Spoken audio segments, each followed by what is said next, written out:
Tennessee baseball, back? Are they contenders? What do you make of the sweep against Vanderbilt? What I make of it is I think everybody was freaking out way too much earlier, and I spoke about this with Josh Ward last week. Tennessee baseball returned their pitching staff, but they had an entirely new lineup. And there were a lot of errors that were happening, and there were a lot of issues specifically offensively. That happens with a new lineup. It was going to take a minute for them to get going, and all three transfers stepped up last weekend. And their offense has finally found its rhythm. They run-ruled Vanderbilt in the second game, then scored 10 runs in the third game. Then they just scored 19 runs against Bellarmine. So starting pitching was fine the whole time.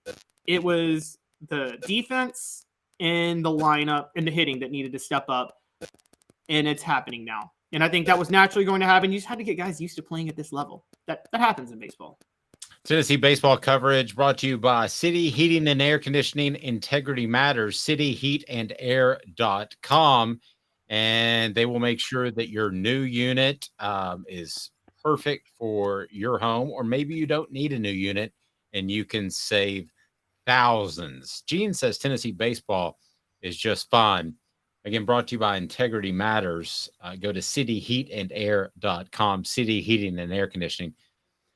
Caleb, I think it is just fine. I mean, I think that Tennessee baseball, you have to take this as a reality, whether or not you like it.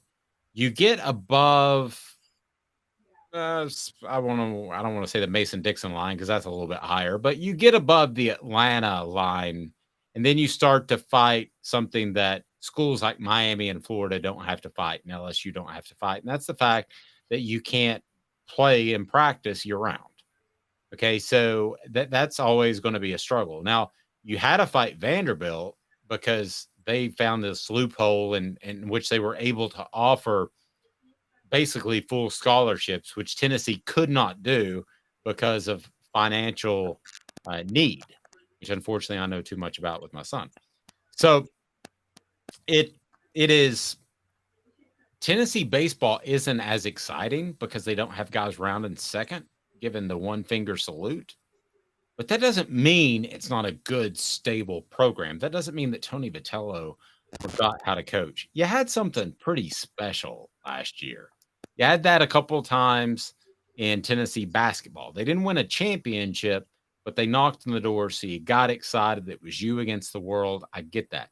But there's nothing wrong with what they're doing this year, even though it's not quite as exciting, Caleb. Right, exactly. This was naturally going to happen with so much turnover. And maybe the program needed a little bit of criticism and humbling because I think they were front running a lot last year. And I think that when you're a front runner, when things go wrong, you can kind of not know how to handle it a lot of times. And look, they showed that they know how to handle it. I mean, I say it from the other end. My Grizzlies, I'm a big Memphis Grizzlies fan, the ultimate front runners. Things are a little tough now, and John Dylan Brooks refused to do interviews with the media the other day. They melt down. It's like, oh, you're able to talk a big game when you're winning, and then when you're losing, you melt down. Cam Newton, NFL, anybody? And I think Tennessee baseball decided, hey, because you and I both know, everybody was ready to pounce on Tennessee baseball for losing because of the way they've been talking. And they earned it. And usually I will say, oh, you shouldn't say that, but I think Tony Vitello made reference, maybe he didn't, but somebody made reference close to the program that everybody had that game circled on their schedule. That is absolutely true, Caleb. There is zero. Everybody. And so you have to give Tennessee credit for responding to sweep Vanderbilt after doing that. I mean, I think let's go to one of our favorite coaches to always bring up, but we all know the way Steve Spurrier did all that talking in the mid-'90s. Remember? To Bobby Bowden, to Tennessee, Free Shoes University, can't spell citrus without UT, the Auburn Library Burns. He was like, the real tragedy is half the books weren't colored yet. But did you ever notice that, like, latter half Spurrier was he made his course, but he was a lot more humble when he faced teams. And I think what happened was he was doing all that talking after the national championship game, and then the next year his team got shocked by LSU and Georgia.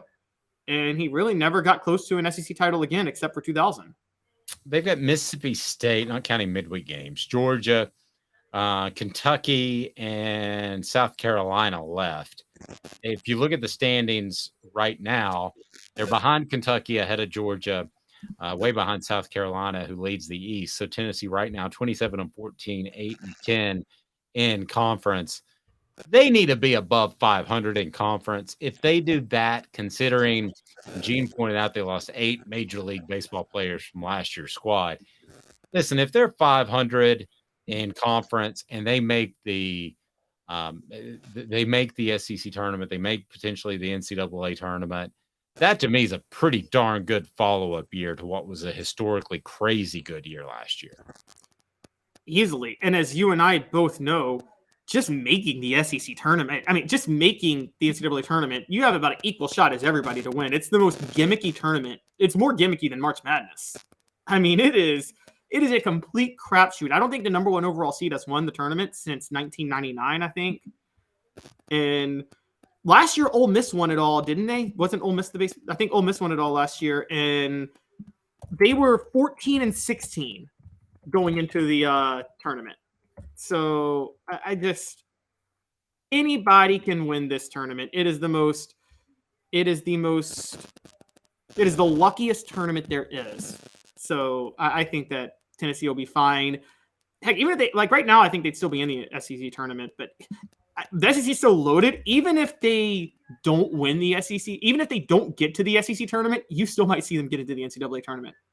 Well, Gene brings up a good point. Are they not very similar to Ole Miss this time last year? Yes.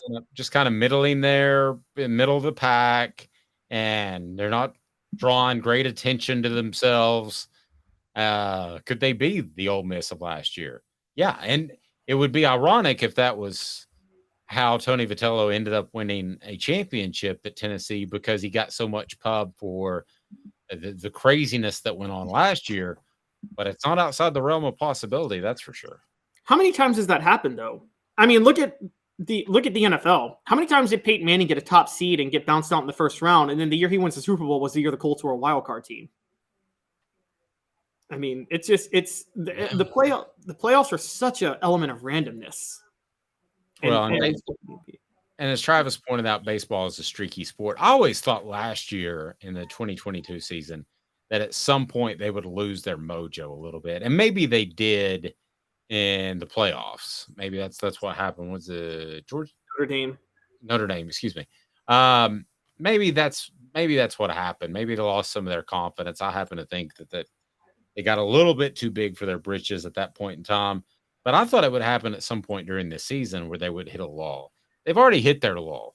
Isn't that better than hitting your lull come playoff time? I would take that. College World Series time, SEC playoff, SEC tournament time. I would take that 1,000,000 times over. Yeah, I agree. Baseball games are like shooting in basketball.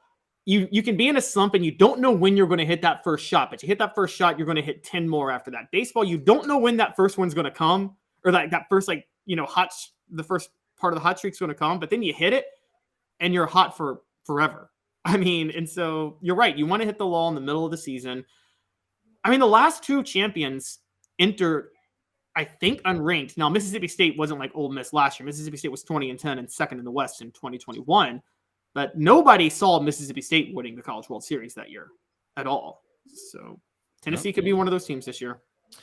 They're not as entertaining. They're not as scintillating, but let's be honest. If that's not a Tennessee team that you're rooting for, you look at some of the stuff they did last year and you think, that's over the top.